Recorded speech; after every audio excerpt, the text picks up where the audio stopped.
Hola, hola, hola. Vamos a continuar con la parte de heterociclos viendo la síntesis de la piridina, la síntesis más famosa de la piridina que se conoce como la síntesis de Hans y parte de una enamina y de un alfa beta insaturado.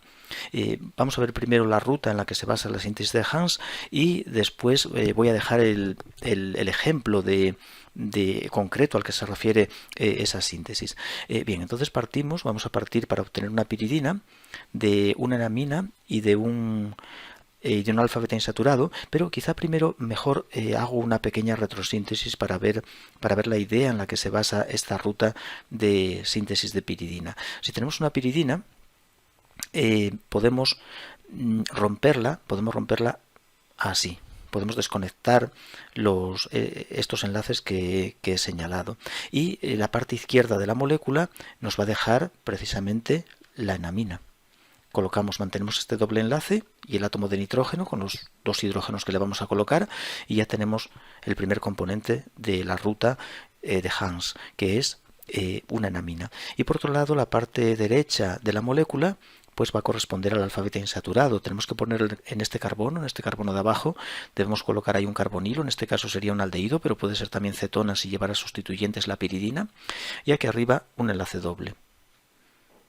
El alfa beta insaturado enamina, una enamina más un alfa beta insaturado nos permiten preparar la piridina. Vamos a ver cómo se produce la síntesis. Bueno, esto sería lo que llamamos una retrosíntesis de la molécula y ahora vamos a ver los pasos sintéticos, los pasos que permiten la obtención del producto. La enamina y el alfa beta insaturado van a reaccionar mediante el ataque nucleófilo del carbono de la enamina sobre el carbono beta del alfa beta insaturado, o sea, una reacción de tipo Michael. La enamina es nucleófila en el átomo de nitrógeno, pero si es posible siempre tiende a atacar desde el carbono. El carbono es mucho más nucleófilo que el átomo de nitrógeno. Y entonces empezamos de esta forma, uniendo los dos reactivos, para a continuación proceder a ciclar la molécula. Aquí nos va a quedar el grupo NH2 que cedió el par y aquí de este lado nos queda el oxígeno. Vamos a pintarlo un poco más grande que apenas. Vamos a dibujarlo. Aquí nos queda el grupo NH2 con su doble enlace positivo. El enlace formado, este enlace carbono-carbono, entre el carbono de la enamina y el carbono beta del alfa beta insaturado. Y en el otro extremo de la cadena nos va a quedar un enolato. Aquí nos queda uno menos. Y bueno, el hidrógeno que no haría falta ni siquiera dibujarlo. Este nitrógeno tiene un protón que sobra y se lo va a pasar al oxígeno que está cargado negativamente. Hacemos un equilibrio ácido-base con menos un protón y más un protón. Nos va a quedar ya la imina desprotonada y de este lado nos queda un enol. Antes teníamos un enolato y ahora vamos a tener enol. Y el enol tiene un equilibrio favorable hacia la forma ceto, equilibrio ceto-enol o tautomería, una tautomería ceto-enol que nos va a convertir ese enol en carbonilo, en aldehído. Y del otro lado seguimos teniendo imina.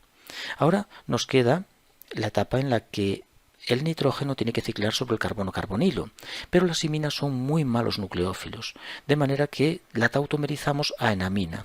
Hacemos una segunda tautomería para que la imina pase a enamina. Siempre que nos interese ciclar, vamos a convertir la imina en enamina, mucho más reactiva, mucho más nucleófila.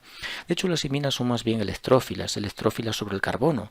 La enamina no, es un buen nucleófilo, bien a través del carbono, generalmente a través del carbono, y en este caso es a través del amino para conseguir un buen ciclo, un ciclo de 6. Y ya vamos ahí en la última etapa de esta ruta de síntesis de piridina porque acabamos de obtener ya el ciclo piridina. Ya tenemos el ciclo, aquí nos queda el O menos. Ahora un equilibrio ácido-base por el que desprotonamos el átomo de nitrógeno y protonamos el oxígeno, el alcóxido.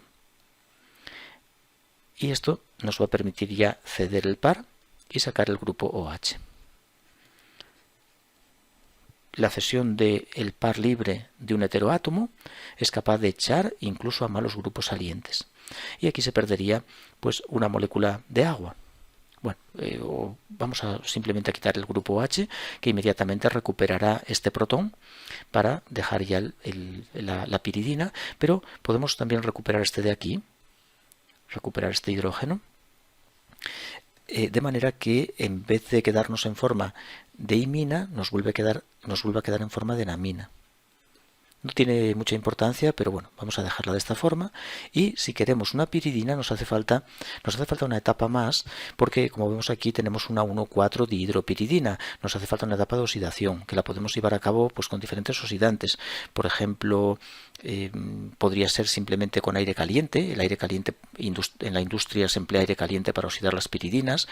Oxidantes como por ejemplo el tricloruro de hierro, FeCl3 calentando, también es un oxidante. Oxidantes como por ejemplo el paladio carbono. Paladio carbono es un agente también oxidante, deshidrogenante, porque se trata de quitar el hidrógeno de aquí para que se forme el anillo piridina, el heterociclo aromático. Una etapa de oxidación que puede usar cualquier tipo de oxidante. Bien, y de esta forma ya conseguimos nuestro anillo piridina. Esta es la ruta en la que se basa la famosa síntesis de Hans. Entonces vamos a ver ahora a qué tipo de piridina se suele aplicar esto preferentemente, porque en algunos casos puede darnos problemas la síntesis. Vamos a ver en concreto ahora cómo iría la síntesis de Hans, que es esta ruta que acabo de comentar. Pero en Hans lo habitual es obtener piridinas que llevan grupos desactivantes, grupos que retiran carga en posiciones 3 y 5. Aquí, por ejemplo, normalmente lleva grupos éster, grupos ciano. Entonces vamos a poner el típico ejemplo de Hans, que sería esta molécula. Aquí voy a poner un sustituyente también, que es un fenilo.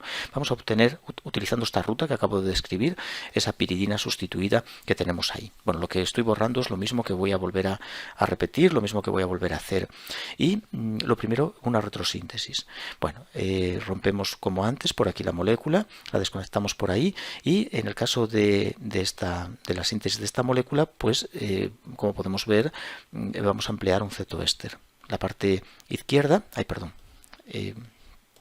la enamina. Vamos a volver a ponerlo como antes, enamina. La parte izquierda es la enamina y la parte derecha el alfa beta insaturado. Desconectamos la piridina y hay que recordar que debemos poner en estas posiciones aquí un carbonilo y aquí otro carbonilo. Aquí un doble y aquí carbonilo. Y aquí me falta el éster. Pues aquí está la enamina y el alfa beta insaturado que condensan según los pasos anteriores para formar el producto que buscamos. Sin embargo, es posible desconectar un poco más. La enamina la podemos romper por ahí, podemos quitar el grupo amino y partir de un cetoéster. Partimos del acetilacetato de etilo más amoníaco. Ese grupo amino lo formamos a partir del amoníaco. Y la parte derecha, pues igual. Podemos romper por aquí, porque esto es un alfa beta insaturado y lo obtiene la aldólica. Lo puede preparar la condensación aldólica. ¿Y qué reactivos forman mediante la aldólica ese producto?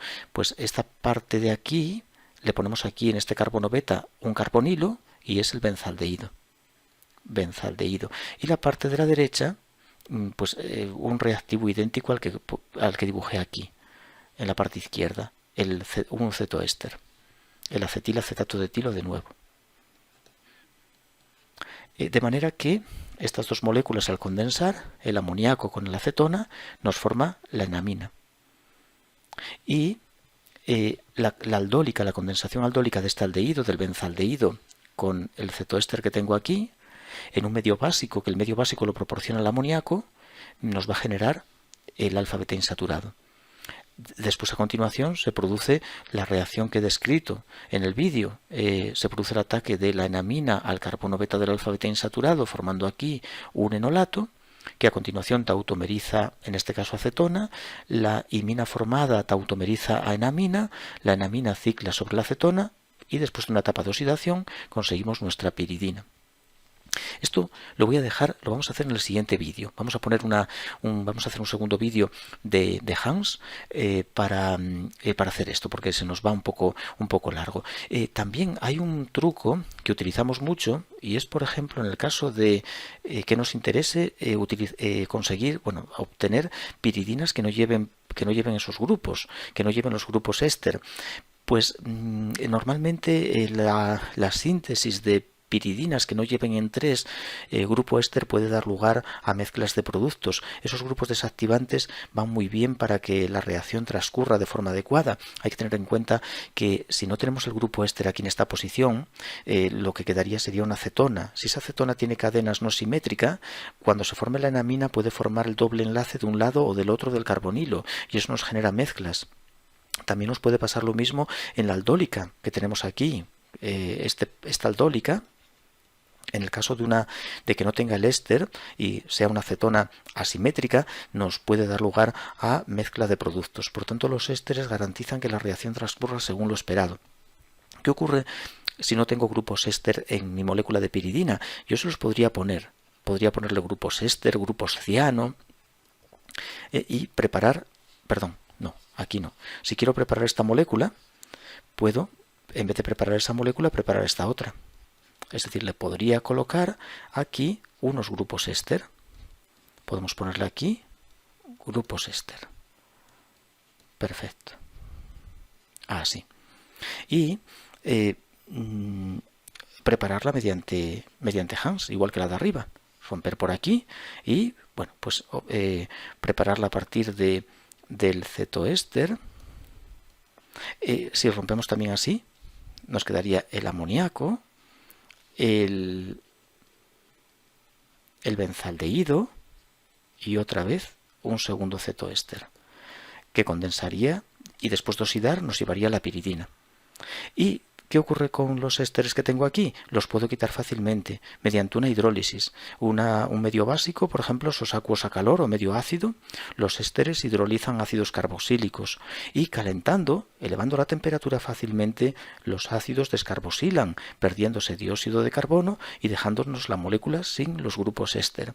O sea que piridinas que no lleven en posición 3,5 grupos desactivantes, podemos colocárselos con total tranquilidad. Es lo que en retrosíntesis llamamos la adición de un grupo funcional. Añadimos estos grupos ésteres, una AGF, una adición de grupo funcional, para obtener la molécula con buen rendimiento y a continuación eliminamos los grupos éster dejándonos la piridina libre de ellos, ¿no? Es posible descarboxilar ácidos carboxílicos que obtenemos por hidrólisis de los ésteres. Es posible descarboxilarlos cuando estén en posición 3 o en otras posiciones del anillo. Bien, bueno, pues vamos a hacer otro vídeo más en el que voy a describir el mecanismo de la síntesis de esta piridina que tenemos aquí. Hemos hecho la retrosíntesis, pues ahora lo vamos a dejar para otro vídeo porque este nos hace un poco largo y lo completamos.